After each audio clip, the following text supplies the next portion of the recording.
அனைவருக்குமே வணக்கம். சற்று முன் கிடைத்திருக்கக்கூடிய ஒரு மிக மிக முக்கியமான செய்தி ஒன்று வெளியாகியுள்ளது.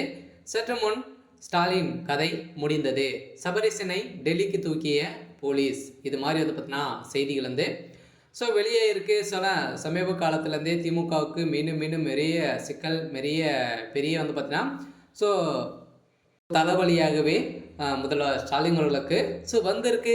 இதே மாதிரி தான் இப்போ திடீர்னு வந்து பார்த்தீங்கன்னா ஸ்டாலினுடைய மருமனாக இருக்கக்கூடியவர் தான் சபரீசன் அவர்களுடைய வீட்டில் சம்மந்தப்பட்ட இடங்களில் திடீர்னு வந்து பார்த்தீங்கன்னா ரைடுகள் வந்து நடந்த நிலையில் தான் இப்போ சதுரடியாக சபரீசன் அவர்களை வந்து பார்த்தீங்கன்னா டெல்லிக்கு தூக்கிய சம்பவம் பெரும் அதிர்ச்சியை வந்து சொல்லிச்சிருக்கு.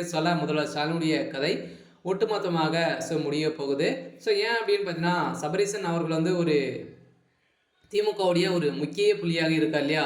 எந்த ஒரு பதவியிலும் இல்லை. இருந்தாலுமே திமுகவுக்கு பலவீனமாக இருக்கக்கூடிய ஒருவர் தான் சபரீசன். பின்னிருந்து இயங்கக்கூடிய ஒரே ஒரு ஆள் அப்படின்னாலே சபரீசன் தான் சொல்லலாம். பார்த்தீங்கன்னா ஒரு திமுக எந்த ஒரு மாற்றங்கள் நடந்தாலுமே சபரீசன் அவரை மீறி தான் வந்து போகும். அந்த அளவுக்கு ஒரு முக்கிய புள்ளியாக தான் வந்து இருந்திருக்கக்கூடிய நிலையில் தான் இப்போ வந்து பார்த்தீங்கன்னா அதிரடியாக சபரீசன் அவர்கள் திடீர்னு வந்து அவருடைய வீட்டில் சம்மந்தப்பட்ட இடங்களில் ரைடுகள் வந்து நடந்திருந்த சம்பவம் தான் இப்போ சென்னையில் வெறும் பரபரப்பை வந்து ஏற்படுத்தியிருக்கு. இதை பற்றி இந்த வீடியோவில் பார்க்கலாம். அதுக்கு முன்னாடி நம்ம சேனலுக்கு வந்து இப்போ தான் நீங்கள் முதல் முறையாக வந்திருக்கீங்க அப்படின்னா மறக்காமல் நம்மளுடைய சேனலை சப்ஸ்கிரைப் பண்ணி சப்போர்ட் பண்ணுங்கள். வாங்க வீடியோக்குள்ளே போகலாம். வந்து பார்த்தீங்கன்னா முதல்ல ஸ்டாலினுடைய கதை முடியக்கூடிய அளவுக்கு தான் இப்போ சம்பவம் மேலே சம்பவம் நடந்திருக்கு இல்லையா? ஏற்கனவே ஆளுநர் ஆர்.என். ரவி அவர்களை வந்து பார்த்தீங்கன்னா அவர் மீது வந்து வழக்கு பதிவு வந்து செஞ்சு இருவருக்குமே நிறைய மோதல்கள் வந்து ஏற்பட்டு வந்திருக்கக்கூடிய நிலையில் தான் இப்போ வந்து பார்த்தீங்கன்னா ஆளுநர் போட்ட அதிரடி உத்தரவின் அடிப்படையில் தான் சபரீசன் வந்து கை வச்சா முதல்வர் ஸ்டாலின் அவர்கள் வந்து வசமாக சிக்குவார் அப்படின்றது தான் இப்போ பாஜக வந்து பார்த்தீங்கன்னா செயல்படுத்தி வராங்க. பார்த்தீங்கன்னா இப்போ சபரீசன் அவர்களை வந்து பார்த்தீங்கன்னா டெல்லிக்கு தூக்கியிருக்காங்க.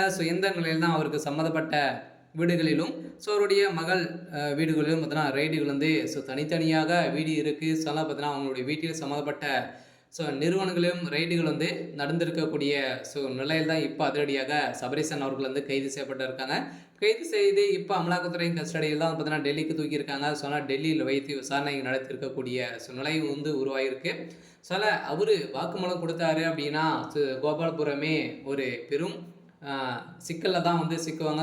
கோபாலபுரத்தில் கை வச்சாங்க அப்படின்னா எங்கே இருக்க பணப்புழக்கங்கள் அனைத்துமே வெளியில் இருக்கக்கூடிய நிலை வந்து உருவாகும். இருந்தாலும் முதல்வர் ஸ்டாலினுடைய தலையில் மீண்டும் மீண்டும் ஒரு மிகப்பெரிய சிக்கலாக தான் வந்து இருக்குது. இருந்தாலுமே முதல்வர் ஸ்டாலின் அவர்கள் சிறைக்கு செல்ல போகிறாரா அப்படின்றத வெயிட் பண்ணி பார்க்கலாம். இது மாதிரி செய்திகளை தெரிஞ்சுக்கணும் அப்படின்னா மறக்காமல் நம்மளுடைய சேனலை சப்ஸ்கிரைப் பண்ணி சப்போர்ட் பண்ணுங்கள். தேங்க்யூ.